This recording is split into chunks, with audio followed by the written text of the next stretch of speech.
Welcome into the top 5, brought to you by Flag and Anthem. And if you're saying, by God, Paul, that shirt is snazzy as hell, guess what? It's Flag and Anthem.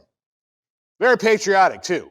Go to flagandanthem.com. Use our promo code 365sports. These are teams to have low expectations for. The exact opposite of the expectations you should have when you go to flagandanthem.com.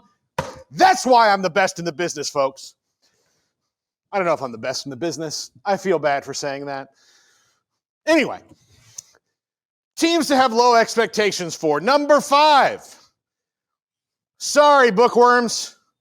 It's going to be a rough year at Stanford. I think Andrew Luck will eventually get that program pointed in the right direction as their new general manager. But 1 year with Frank Reich, this is just to kind of smooth things over. The portal is kind of eating them up a little bit. I mean, their best players went to Tech and Texas. Their quarterback, Bear Bachmeier, who they might have even started this year, is on his way to BYU, and he might start there. Who knows? We don't know now.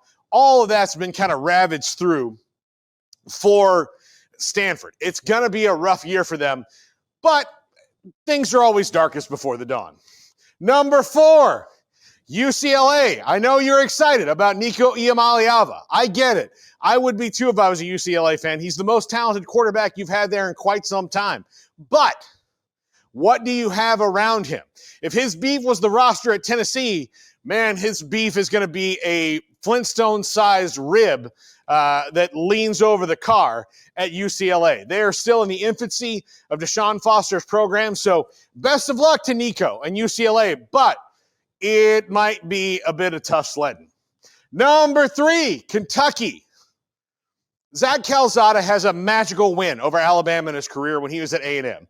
He can also throw the ball through a brick wall. But that hasn't stopped him from being at 4 schools so far in his career, most recently at where quarterbacks go to resurrect themselves, Incarnate Word. We'll see if Incarnate Word helped him out, but I don't think what they have around him at Kentucky, considering they lost their best receivers to LSU and Nebraska, respectfully, they lost those guys. I don't know if they have enough around him to really win. I think the fan base has kind of gotten bored of Mark Stoops, and if they have another down year, he is going to have to hit the bricks. Number 2, Mississippi State. Blake Shapen comes back as quarterback. I don't think that lasts very long. He's not a guy who's been able to maintain his health for a whole season. But we love Blake Shapen here. Great guy. Wish him the best. I think he'll do well. But I don't think it's going to last very long, and that means Luke Kromenhoek steps in. He transferred from Florida State last year. He has a lot of potential, but I just don't think Levy and the guys are there yet. Probably need another year or two to kind of get their roster in order. And finally, number 1, UCF. I know that there's a lot of hope that Scott Frost is back. There's a weird vibe around him right now, and he needs to get back and coach football and get some wins and find his sea legs again. It was an awkward conversation that we had, I think. Wouldn't you say it was a little bit awkward at Big 12 Media Days? Very awkward. That kind of everybody had with him. It was just an odd thing. He seems like only 80% as excited as he should be to get back in, and that worries me. There's a lot kind of going on with him. He needs to get in a good headspace.